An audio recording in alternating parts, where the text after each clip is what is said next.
Shalom, Israel, giving no praise to Yahweh, Ba'ashem Yahushua, Ba'ashem Chakadas, the honest to the elders, GMS Wu, I say teachers to y'all, give out their person's word and truth, sincerity, risking your freedom, you like to do so.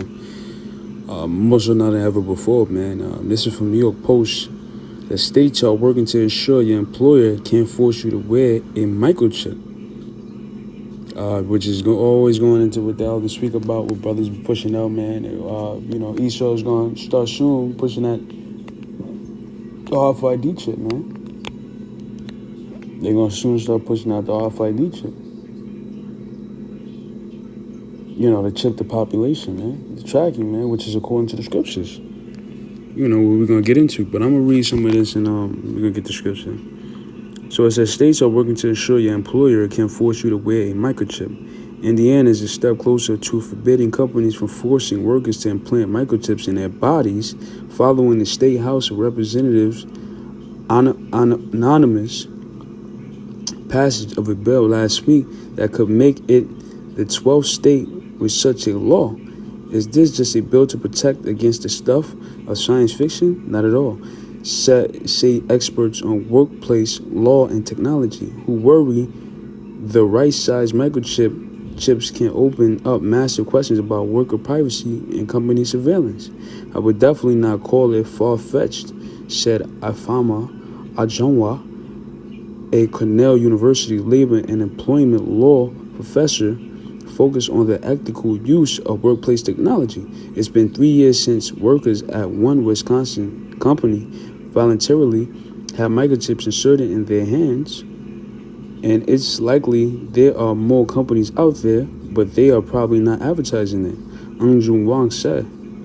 In some cases, it's tech-savvy workers who bring the chips to their bosses' attention, said Amol Shah, CEO of Dangerous Things and Seattle Wash-based implantable chip manufacturer and distributor, and Vivo Key Technologies, a chip manufacturer. Those workers, typically on the IT side of a business, get an implant for personal use. The microchip is typically inserted between the thumb and index finger. The chips Grafstra company sells start around $50, plus an optional $50 for insertion with an affiliated doctor or piercing expert. In the same way certain smartphone users arrange to get work emails on their personal phone, Grafstra said some chip customers use their chip at work so they can, for example, open doors without company badges or key fobs. In Sweden, people have been using microchips to store their emergency contact information and pay for train rides and gym memberships. I want you to take note of this little thing right here where it says pay, keyword pay, for train rides and gym memberships. Grafstra thinks the implanted chips could potentially eliminate all sorts of lost productivity from lost key badges, but he says many of the current orders could be motivated by something else. I would say it's probably out of a cool factor, he said. A handful of businesses told Grafstra they were implanting the chips for media attention. He added, there's definitely a marketing angle for some. The use of microchips on employees doesn't appear to be spreading fast in corporate America as far as he can tell.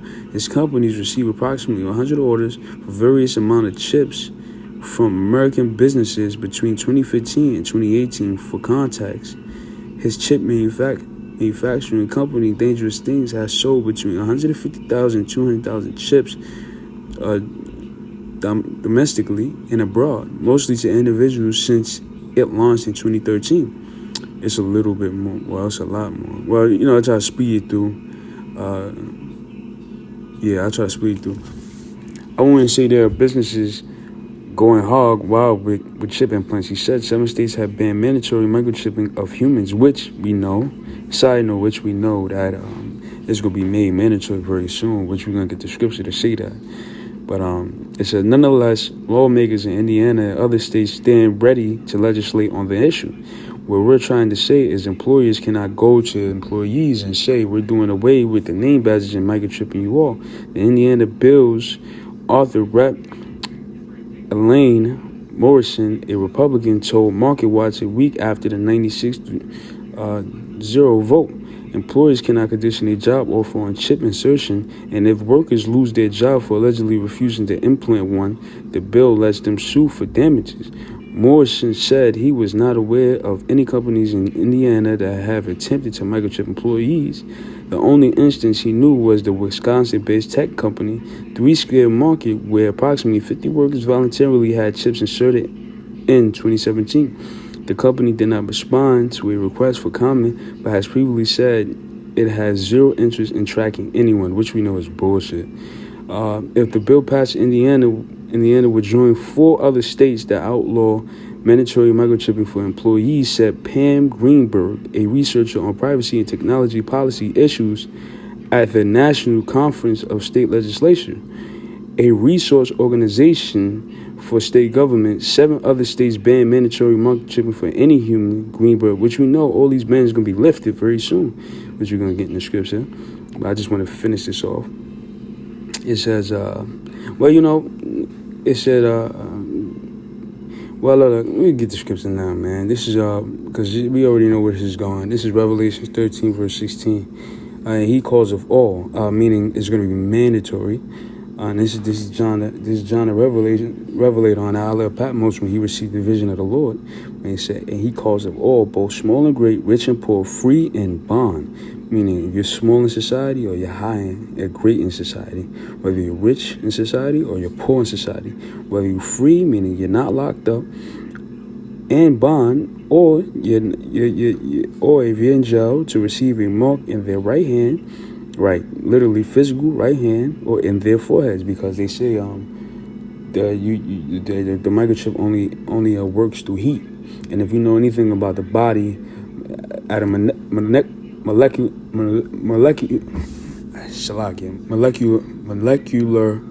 level, in the form of molecules, you know that the body carries electricity, and the right hand stimulates the most heat, which is a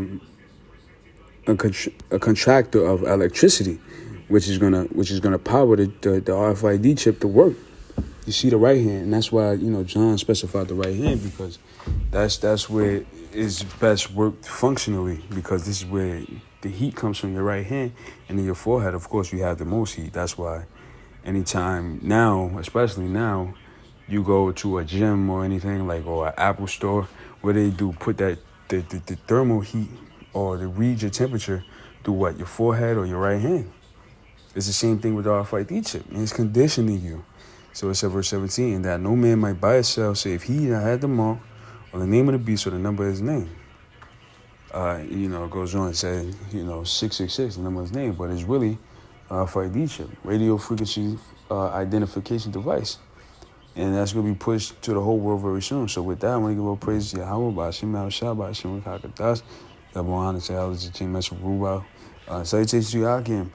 This time is coming as fast approaching.